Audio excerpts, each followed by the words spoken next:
বলা যায় যে রিলেশন ভিত্তিক মানে সম্পর্কের দুর্বলতা, যদি আমি একটা জায়গায় যাই, সম্পর্কগুলো ভেঙে যাওয়ার পিছনে হাজার একটা কারণ থাকে।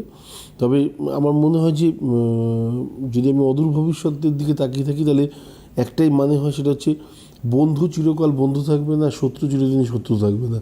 এটা আমাদের লাইফের জিস্ট। দেখবেন সব থেকে খারাপ দিনে হয়তো সব থেকে বড় শত্রুটা আপনার পাশে এসে দাঁড়িয়ে গিয়ে আপনাকে সাপোর্ট দিবে, এবং সব থেকে ভালো বন্ধুটা হয়তো সেদিনকে জেনে শুনেও আসতে পারলো না। তো এটা লাইফের একটা পার্ট হয়ে গেছে এই মুহূর্তে। দ্বিতীয় জায়গা হচ্ছে যে সম্পর্কের ধ্বংসগুলো কেন হয়।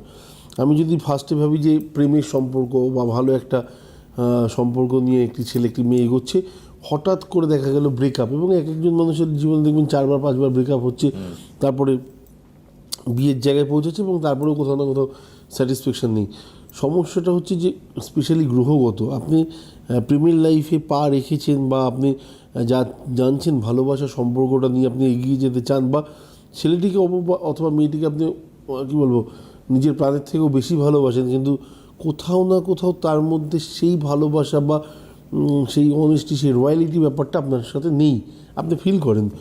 ব্যাপারটা হচ্ছে যে আমাদের জন্মছক অনুযায়ী দেখবেন যে কিছু কিছু রাশির ক্ষেত্রে কিছু কিছু রাশি না বন্ধু সমতুল্য হয়ে যায়, এবং কিছু কিছু রাশি শত্রু সমতুল্য হয়ে যায়, যে ক্ষেত্রে